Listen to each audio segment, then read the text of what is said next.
Welcome back, y'all. So today, after I did the oxygen sensor mod, I decided, what the heck, I've been saying I was going to do it. It wasn't too terribly bad cold out here, so I went ahead and started tearing the Shortblock for the Subaru, the old one, tore it apart to see how bad the damage was.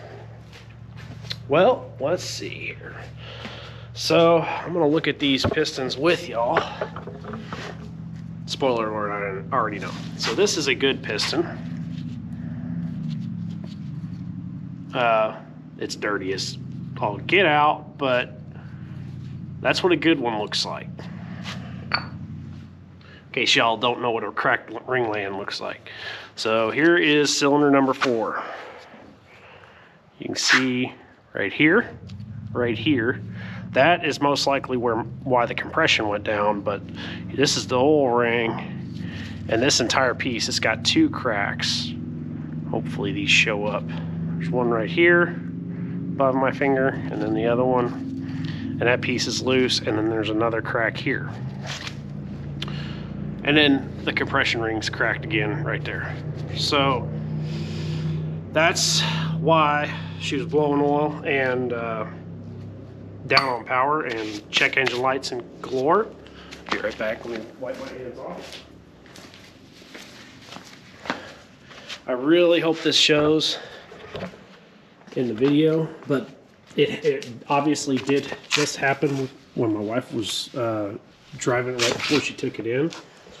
I'm gonna try and turn my flashlight on to see if this shows, because I'm looking, and the camera may not show it, but there is really no scoring in the cylinder sleeve. So catching it early,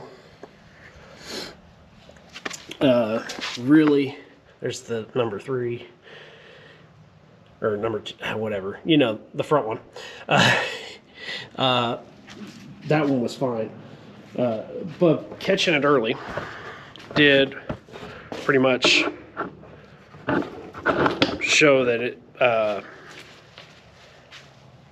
saved the case half, you know. So theoretically, had we had more time, I could have just sent that Shortblock off to be honed and have new pistons and whatnot put in for a little bit cheaper a price. But by the time you figure in machine shop costs and labor and the wait time that I was quoted, which was like 4 or 5 months, it still wouldn't be done at this point had I went that route. So I still think we did the right thing, now that I don't have to worry about the Shortblock blowing. And anyway, you know, like I said, I still wouldn't have the car if I was waiting on the machine shop. But this just goes to show, if you do it, yeah, you can run on it, just keeping oil in it, but it's gonna eat that cylinder wall up, that sleeve. So just bear in mind, that's what a cracked Ringland looks like. And it doesn't take much, but that killed all the compression in that cylinder, and it was blowing oil really bad. So it can happen that quick. Like I said, this was a,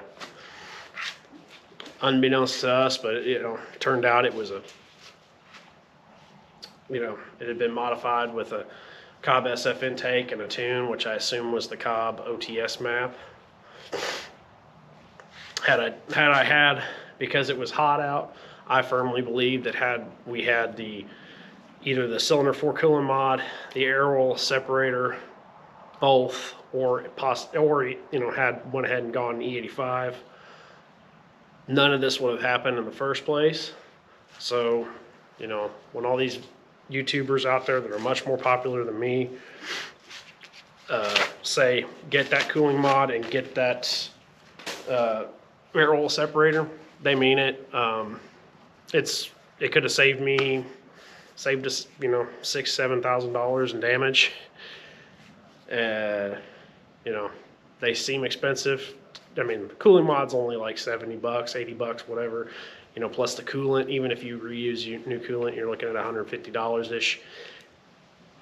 And it's a good thing. I mean, there's no downside to it. Same with the air separator. That thing's a pain in the butt to install because of how convoluted the vacuum and the PCV system is. But for $400 something, it's good insurance. That's the word I was thinking of earlier. And, you know, peace of mind. Like I said, you know, that tune that was in it was not knocking on that tank of gas that she had just put in when it went. It wasn't detonation from the gas. So it either had to have come from the blow-by before adding the air separator, or because it was hot out and that cylinder 4 got too hot. So I'm a big believer that everybody should be putting those on those cars. I never really believed in them that much before, but I wish I had done it. So don't be like me. Put those on. Get those. Those should be probably the first things you do, even if you're stock. And that way you don't have to worry about it. Anyway, until next time, I'll be back, y'all.